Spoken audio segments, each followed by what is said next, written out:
Welcome class 12th. Today we are going to deal with the excess demand. Today we will understand the reasons of excess demand, the impacts as well as the measures through which we can control excess demand. It is one of the important point as belong to your examination point of view. So let us understand one by one in detail. First of all, what is the definition of excess demand? Hereupon written that excess demand is the situation of the economy in which the AD means the aggregate demand is more than aggregate supply corresponding to the full employment level of economy. What is full employment level of economy? What are the conditions of full employment level of economy and why the excess demand is happening? Let us understand with the help of a figure. Here there are two axes, that is x-axis and the y-axis. On x-axis the output, employment and income is shown. Okay, on y-axis the consumption expenditure is shown. Here you are just watching that a ray is coming from the origin, okay, making a 45-degree angle. It is a AS curve making a 45-degree angle, means the measurement on any of the position or perpendicularly or vertically, the measurement is always and always same. This is the significance of the 45-degree angle.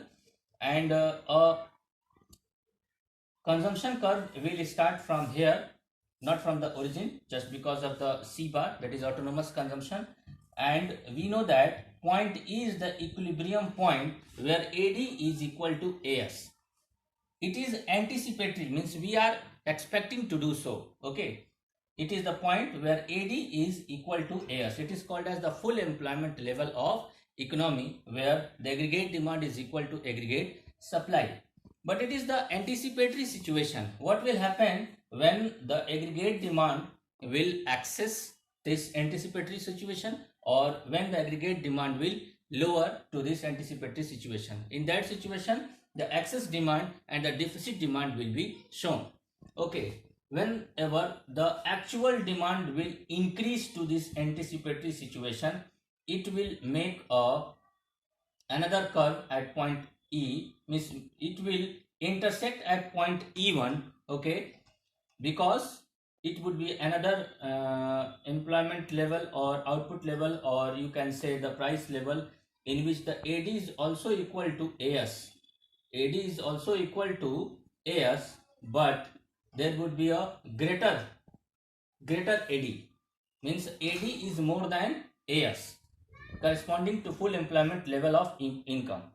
Here what is happening? It is a anticipatory situation and it is the actual situation. Why the excess demand happens? Excess demand happens because when the actual demand increases to its anticipatory demand, it may happens that there would be a excess demand. मतलब जब भी आपके economy में actual demand बढ़ेगा आपके anticipatory demand से, तो हमेशा वहां पे एक्सेस डिमांड देखने को मिलेगा. अब ये क्यों हो सकता है एक्सेस डिमांड? इस पोजीशन पे आपका AD is equal to C plus I value है, और जब आपका नया इक्विलिब्रियम बनेगा वहां पे भी AD is equal to AS होगा, लेकिन AD की वैल्यू ज्यादा होगी क्योंकि एक्चुअली में AD ज्यादा बढ़ रहा है. तो इसलिए हो सकता है क्योंकि ये बहुत सारे रीजंस हैं. पहला रीजन है कि मार्जिनल प्रोपेंसिटी टू कंज्यूम उस इकोनॉमी का बढ़ गया होगा, यानी लोगों का खर्च करने की जो प्रवृत्ति होगा वो बढ़ गया होगा. दूसरा सिचुएशन है कि इकोनॉमी में टैक्सेशन जो है घट गया होगा, टैक्स रेट्स घट जाएगा. जब भी इकोनॉमी में टैक्स रेट्स घट जाता है तो इकोनॉमी के पास यानी लोगों के पास एनफ पैसा बचता है, वो अपने डिमांड को इंक्रीज कर सकते हैं. इसके अलावा रीजन है इंक्रीज इन गवर्नमेंट एक्सपेंडिचर. जब गवर्नमेंट का एक्सपेंडिचर बढ़ता है रोड्स को बनाने में या एजुकेशन को, पॉलिसीज को इम्प्लीमेंट करने में, तो ऐसे सिचुएशन में भी लोगों के पास बहुत ज़्यादा एम्प्लॉयमेंट करने का ऑप्शन होता है और वहाँ पे लोगों का डिमांड ऑटोमेटिकली बढ़ जाता है क्योंकि लोगों का परचेजिंग पावर बढ़ जाता है. Then after increase in investment. Economy में अगर इन्वेस्टमेंट होगा, पिछले टर्म में आपने ये भी पढ़ा था कि जब भी कोई इन्वेस्टमेंट होता है तो इकोनॉमी के इनकम को कई गुना बढ़ा देता है. तो इसी तरह से इन्वेस्टमेंट के बढ़ने से भी इकोनॉमी का इनकम बढ़ जाता है, या लोगों का जो परचेजिंग पावर है वो बढ़ जाता है, जिसकी वजह से एक्सेस डिमांड देखने को मिलता है. इसके अलावा फॉल इन इंपोर्ट्स अगर आपका घट जाता है तो भी ऐसा होगा, एक्सपोर्ट्स अगर बढ़ जाता है तो भी आपका एक्सेस डिमांड बढ़ जाएगा। और लास्ट है आपका डेफिसिट फाइनेंसिंग का मतलब एक ऐसा सिचुएशन होगा जब कमर्शियल बैंक फेल कर लेगा, उसके पास किसी तरह का कोई ऑप्शन नहीं रहेगा, ठीक है, उसको पैसे फंडिंग करने का, तो लास्ट में वो कहाँ जाता है, लास्ट में वो अपनी सिक्योरिटीज को रिजर्व बैंक ऑफ इंडिया के पास गिरवी रखता है, मॉर्गेज करता है, और रिजर्व बैंक ऑफ इंडिया उसके बदले में उसे क्या देती है, उसके बदले में उसे नया करेंसी नोट इश्यू करती है। इसको बोलते हैं deficit financing means it is a situation in which the commercial bank mortgage their securities to the Reserve Bank of India, and on that basis the Reserve Bank of India issues new currency notes to the commercial bank. This is called as deficit financing for their deficit part.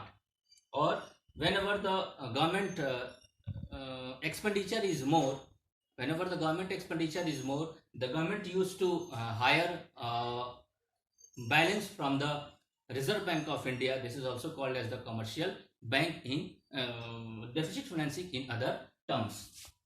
अब आते हैं, देखते हैं क्या impact क्या पड़ेगा, माने कि आपका एक्सेस डिमांड का किन किन चीजों के ऊपर प्रभाव पड़ेगा। पहला चीज है आउटपुट, तो there will be no impact occur on the output because already the economy is operating at full employment level and beyond full employment level we can not increase our output.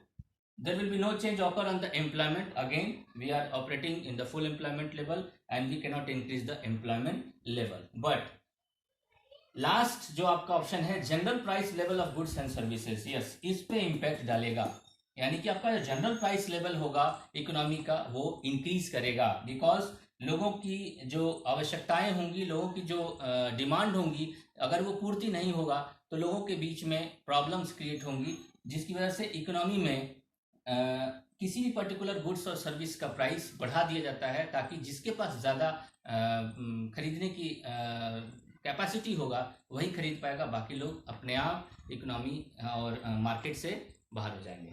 तो ये तीन impact है, output के ऊपर कोई फर्क नहीं पड़ेगा, एम्प्लॉयमेंट के ऊपर कोई फर्क नहीं पड़ेगा, लेकिन जनरल प्राइस लेवल आपका इकोनॉमी में इंक्रीज हो जाएगा। तो ये तो रीजंस हैं और ये इम्पैक्ट है। क्या क्या मेजर्स हैं जिसकी वजह से हम एक्सेस डिमांड को कंट्रोल कर सकें? सो आपके पास दो अलग अलग मेजर्स हैं। First is the quantitative measure and second is the qualitative measure. हमारे पास बहुत सारे मेजर्स हैं। हमारे पास पहला मेजर है बाय रेट्स के थ्रू हम अपने एक्सेस डिमांड को कंट्रोल कर सकते हैं, रेशियोज के थ्रू भी हम कंट्रोल कर सकते हैं, ओपन मार्केट ऑपरेशंस के थ्रू कंट्रोल कर सकते हैं। ये रेट्स क्या होता है? रेट्स यानी बैंक रेट, आपका रेपो रेट और reverse repo rate. Repo rate क्या होता है?